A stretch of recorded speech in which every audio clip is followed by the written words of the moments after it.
Today, women get about 0.4% of the funding that's going into sport. This had to do with, sure, a little bit of financial investment from me and some other people, but for the most part, this has been savvy strategy, using the resources that are already here and getting sponsors that believe in women's sports.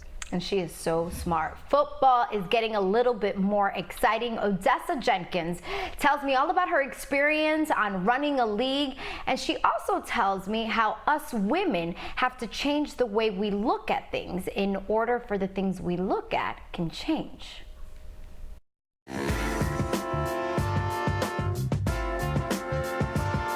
And there are about 1,100 women that play in the WNFC. We have about 300 coaches. So we have teams. We have a team down in Florida, the Florida Avengers. Y'all got to check them out. But we have teams all the way from Washington, D.C. to Seattle, Washington. So there are 20 teams in the league. It's completely national. We are growing, and there are thousands and thousands of women, and frankly, girls who love this league and love this sport.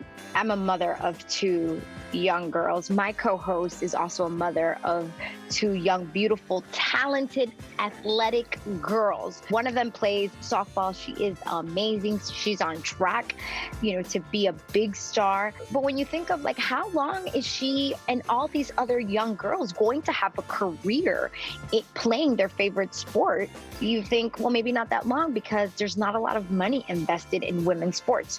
Do you agree with me? Is that our problem as women, or is it the world overall? It starts with our problem. I believe in accountability. I believe that women are already more empowered than we think we are. Mm-hmm. I just think that we have to open our minds, which is what we've done with the WNFC. I believe that as women, we are empowered. We should start with using our own resources. If you believe that your daughter should play after the fact, don't start looking for professional women's softball leagues to invest in. And if it doesn't exist, start it. The other thing is 50% of chief marketing officers are female. Women making these decisions on where to put marketing dollars. So if we are the buying power, why is it that women's sports isn't as popular as men's sports? You're so right. 75% of the household financial decision-making is made by a woman. Women. But if you don't see it, you didn't know the WNFC existed. So how would you even know to go buy a ticket? I think we got to point more cameras at it. We got to make more of an investment in it. And frankly, when you do see it, when it does come up, watch it, invest in it, buy it. And I think that's how we change what's happening in our world. But the world is already changing. I know that you say that we've come a long way, but I still feel that we have a long way to go, especially when it comes to getting paid equally. You say, well, women don't generate as much revenue. Well, that's nuts. Things that bring eyeballs to sports. If we look at social media, women's sports is some of the highest engaged content on the planet.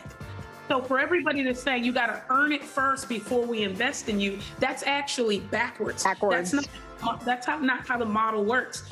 So for you to say that women's sports has to have a different tier, we have to earn it before you invest in us. We're never going to get to that place if somebody doesn't see the value, understand the value, and make the investment.